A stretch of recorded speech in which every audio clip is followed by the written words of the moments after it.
require living plans. It's pretty easy to tell you. Okay. This system right here holds about 4,000 or 5,000 pounds of compost. What we do is we break the compost down. Takes about 6-8 months. Then we bring it in and put it in layers with worms in between. We have 5,000 pounds of worms, so we don't have a problem with worms. And then over the 4-month period, the worms eat through this and break it down into worm castings. We will tweak this a little bit by adding some bananas, which is their favorite food. Yeah, we just bury some bananas in there, and the worms just love you for that.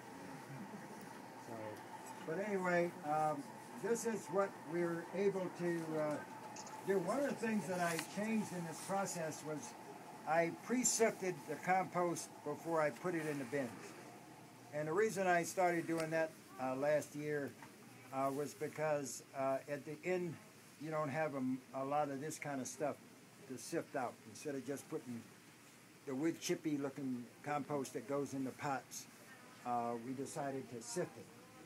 And then we put it in layers. And this is what you guys are going to learn to do at the workshops this weekend, if you take my class. Okay, we'll actually be building worm bins and doing this, setting them up. So basically what happens is these worms, and you can see that they're food hogs. They'll go inside, and this is what red worms do. They break down food waste. And as they break it down, they crush E. coli in their gut. They also manufacture or increase bacteria by 14 times. So they'll take in 250 million count of bacteria, and then they'll multiply that by 14 times. So whatever, 250 million times 14. So their waste comes out 14 times more bacteria, only beneficial bacteria they're producing. So that's why this stuff is so important to be able to put on your plants. You know, again, you can add this stuff. If you have worms in it, that's okay. But we try to get the worms out.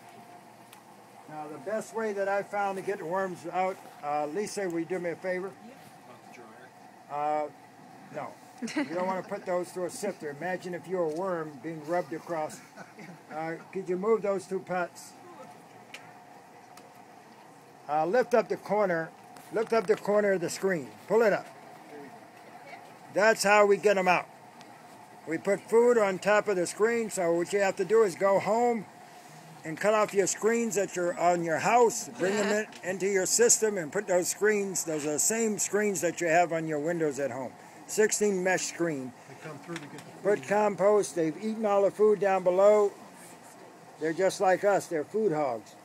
And they're going to come through and eat the food. A worm will eat its weight daily. So if you have 1 pound of worms, they'll eat 1 pound of food a day.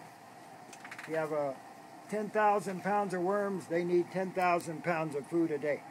But you can see how much of a food hog they are. They're going to get inside, and they live very harmoniously together. There's about 7 different varieties of worms in here, and they get along. They don't interbreed. So certain breeds only breed Acenia fetidas, only breed with Acenia fetidas. And perionyx only breed with perionyx. But they eat through this entire system, and then they surface. And that's how we're able to get them out of the system.